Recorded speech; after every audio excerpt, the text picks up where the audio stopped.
wabarakatuh.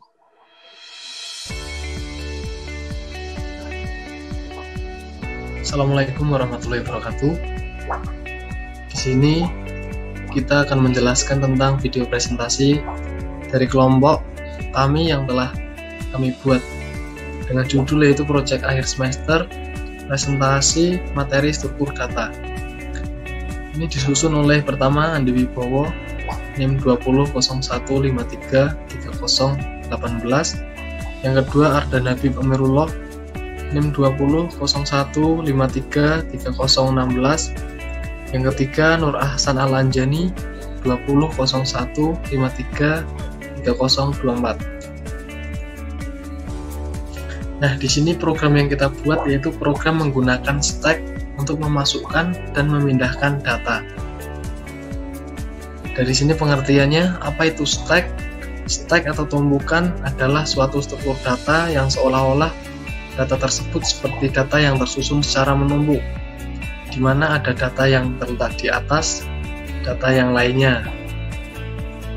Nah, dari sini stack tersebut bersifat LIFO, yaitu last in first out, yang berarti data yang masuk terakhir yaitu data yang akan keluar pertama. Yaitu maksudnya adalah pada saat kita memasukkan data yang pertama, data tersebut akan berada di posisi di tumpukan yang paling bawah. Setelah itu di atasnya lagi sampai terakhir berapa data yang kita masukkan itu sampai habis. Nah, di sini ada ilustrasi LIFO yaitu, nah misal di sini kita memasukkan pertama buku 1, maka buku tersebut ada di tumpukan paling bawah. Setelah itu kita masukkan lagi buku 2, maka buku 2 terletak di atas tumpukan buku 1. Setelah itu kita masukkan buku 3, maka buku 3 terletak di atas tumpukan buku 2. Nah, yang terakhir kita masukkan buku 4, maka buku 4 berada di tumpukan paling atas. Nah, apabila pada saat kita mau mengambil data atau mengepop, maka urutannya yaitu dari data yang terakhir masuk. Pada saat dipop, jadi buku 4 diambil yang pertama, setelah itu buku 3 diambil kedua, setelah itu buku 2 diambil, dan setelah itu buku pertama diambil, jadi stack dari sini kosong, dan urutannya adalah dari tumpukan yang paling atas, bawahnya lagi, sampai ke bawahnya lagi.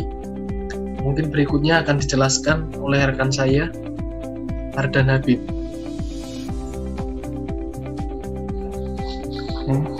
Penjelasan dan pemaparan ilustrasi proses contoh objek kasus.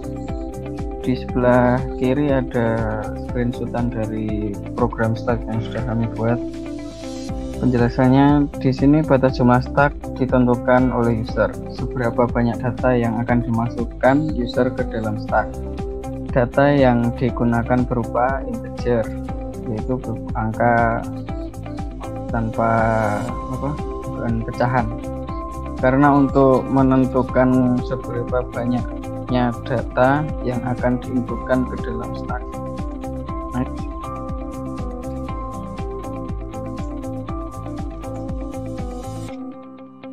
Di sebelah kiri ada screenshot dari program yang sudah dijalankan.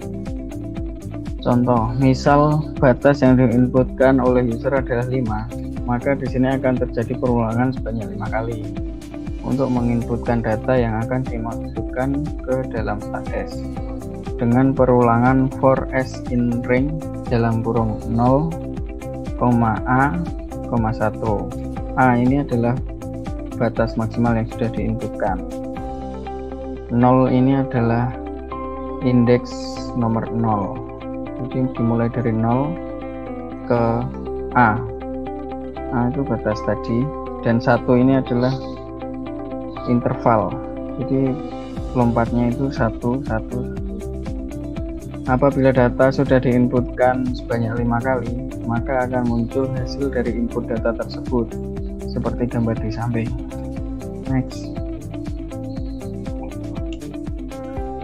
Berikut adalah tampilan output program. Hasil dari eksekusi program setelah program di running data diinput dan dimasukkan ke dalam stack S. Setelah itu data di-pop atau diambil, kemudian dimasukkan ke dalam stack T. Maka keadaan stack S kosong dan data yang terakhir diinputkan berada di tumpukan paling atas stack S. Maka setelah di-pop akan dimasukkan ke stack T. Data tersebut berada di tumpukan paling bawah di dalam stack T. Setelah itu data di dalam stack T di-pop, maka isi stack T adalah kosong. Next.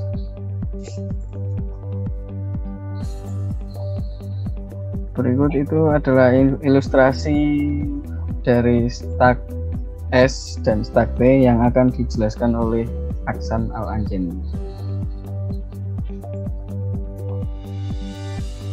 Oke, terima kasih teman-teman. Kali ini saya akan menjelaskan kelanjutannya yang dijelaskan oleh kelompok kami. Di sini ada ilustrasi sebuah data, memasukkan data dengan perintah sort kode Python.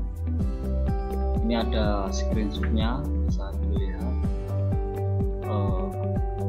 Data yang dimasukkan itu 1 sampai 5, terus angka 1 masuk ke angka indeks nomor 0, terus angka 2 masuk indeks ke nomor 1, dan angka 3 sampai 5 itu masuk indeks yang inilah langkah awal pada saat memasukkan data ke dalam stack S sebanyak 5 kali. Data yang diinput paling awal berada di tumpukan paling bawah, dan data yang terakhir diinput akan berada di tumpukan yang paling atas. Stack T masih kosong. Oke, next. Selanjutnya sort kode Python untuk mengambil dan memasukkan data dari stack S ke stack T. Bisa dilihat ini tampilan selanjutnya dari program. Setelah diberikan perintah pop dari stack S dan di append, dimasukkan di stack T, sehingga data yang menjadi itu kebalikan stack S, karena pada saat data pop, data yang paling atas dimasukkan sehingga berada di tumpukan paling bawah. Pada saat di pop, data paling atas lah yang diambil duluan.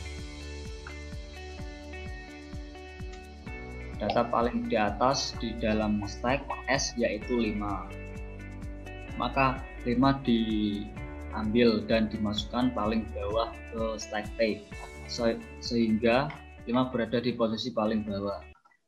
Proses ini dilakukan sehingga data di dalam stack S kosong atau habis. Oke, selanjutnya next. Sort kode Python untuk mengambil data di dalam stack T. Ini bisa dilihat untuk screenshotnya. Setelah itu, langkah terakhir adalah memberi perintah pop pada stack T. Data yang di pop dari stack T berurutan keluar dari indeks paling atas sehingga stack T menjadi kosong. Ini bisa lihat ilustrasinya. Setelah data dalam stack T di pop, maka stack T dalam keadaan kosong. Next.